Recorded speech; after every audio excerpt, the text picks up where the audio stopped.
3. Assalamualaikum warahmatullahi wabarakatuh. Kita dari kelompok 3, izin memperkenalkan diri. Saya Freddy Faiza. Saya Syifa Fitriah. Saya Kania Yulianita. Saya Taufik Sari. Saya Indra Pramono. Saya Sultan Ali Syabana. Laporan laba rugi dan penghasilan dari komprehensif lain. Laporan laba rugi dan penghasilan komprehensif lain (income statement) merupakan laporan yang memberikan informasi mengenai kinerja perusahaan pada suatu periode akuntansi. 1. Pendapatan revenue. Pendapatan merupakan peningkatan manfaat ekonomi perusahaan selama satu periode akuntansi yang berkaitan dengan kegiatan perusahaan yang ditujukan untuk menghasilkan laba.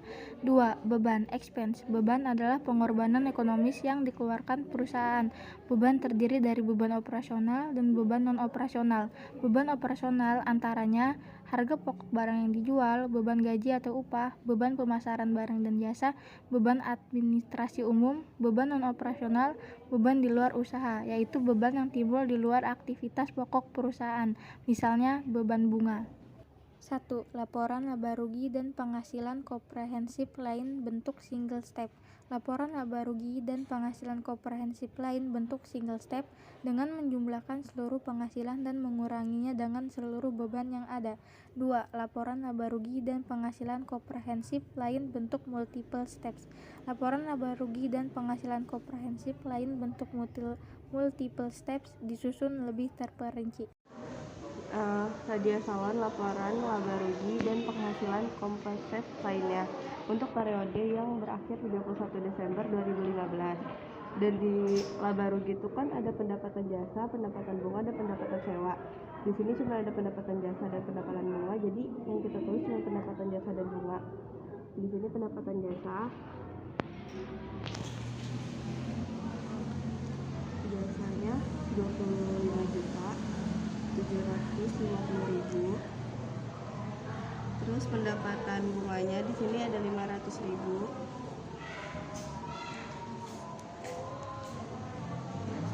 Pendapatan bunga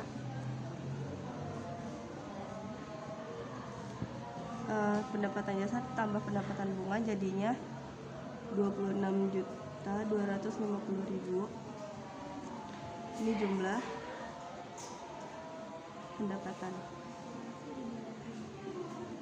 Selanjutnya itu beban-beban. Beban-bebannya ada 3. Di sini ada beban penyusutan peralatan, beban gaji, sama beban listrik. Beban penyusutan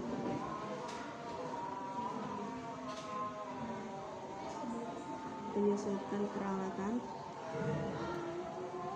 itu ada 1.500.000. Dan di sini ada beban gaji,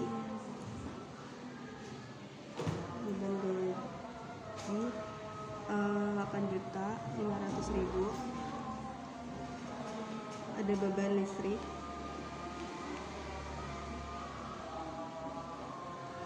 dan telepon. Di sini 2.500.000. Jadi ini ditambah semua jadinya 12.500.000. 26.250 dikurangi 12.500 hasilnya 13.750.000. Dah. Di materi yang kedua ada laporan perubahan ekuitas modal. Laporan perubahan ekuitas modal adalah ikhtisar yang menguraikan perubahan modal pemilik yang terjadi sebagai akibat dari operasi perusahaan dalam suatu periode akuntansi. Komponen-komponen laporan ekuitas modal menurut PSAK. 1. Laba atau rugi bersih periode bersangkutan. 2. Setiap pos pendapatan dan beban, keuntungan atau kerugian beserta jumlahnya berdasarkan PSAK terkait diakui secara langsung dalam ekuitas. 3. Pengaruh kumulatif dari perubahan kebijakan akuntansi dan perbaikan terhadap kesalahan mendasar sebagaimana diatur dalam pernyataan standar akuntansi keuangan yang terkait. 4. Transaksi modal dengan pemilik dan distribusi kepada pemilik. 5. saldo akumulasi laba atau rugi pada awal dan akhir periode serta perubahannya. 6.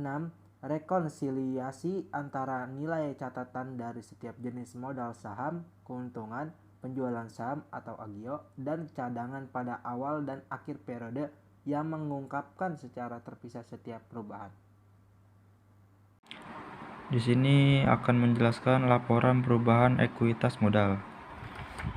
Modal Nyonya Nadia sebesar 200 juta. Laba bersihnya 10 juta, pengambilan pribadinya 2 juta. Jadi penambahan modalnya itu hasil dari 10 kurang 2, hasilnya 8 juta. Modal Nyonya Nadia di bulan Januari 2020, jadi kita hasilkan 200 tambah 8, jadi 208 juta rupiah. Nah, di materi yang ketiga ada laporan posisi keuangan atau neraca. Nah, neraca sendiri adalah laporan keuangan yang menyajikan informasi mengenai posisi keuangan suatu perusahaan. Nah, di komponen neraca sendiri ada harta, aset, utang atau kewajiban, dan ekuitas atau modal. Yang pertama ada harta atau aset, dibagi menjadi 3, ada aset lancar, aset tetap, dan aset tetap tidak berwujud. Yang pertama ada aset lancar atau uang kas yang dapat dicairkan menjadi uang tunai. Komponen aset lancar sendiri ada kas, investasi jangka pendek, piutang wesel, piutang usaha, persediaan, perlengkapan, beban dibayar di muka, dan pendapatan yang harus diterima. Yang kedua ada aset tetap. Aset tetap adalah suatu aset yang dapat digunakan atau dikuasai perusahaan dalam jangka panjang. Komponennya ada investasi jangka panjang, peralatan, bangunan, akumulasi penyusutan peralatan, dan tanah. Selanjutnya ada aset tetap tidak berwujud. Aset tetap tidak berwujud adalah kekayaan perusahaan yang secara fisik tidak tampak, tetapi merupakan suatu hak yang memiliki nilai dan dimiliki oleh perusahaan untuk digunakan dalam kegiatan perusahaan. Jenis aset yang digolongkan sebagai aset tetap tidak berwujud adalah goodwill atau nama baik perusahaan. Selanjutnya ada hak paten, hak cipta, biaya pendirian, hak pemegang sewa jangka panjang, hak monopoli suatu usaha, royalti, merek dagang, beban yang ditangguhkan, dan aset lain-lain.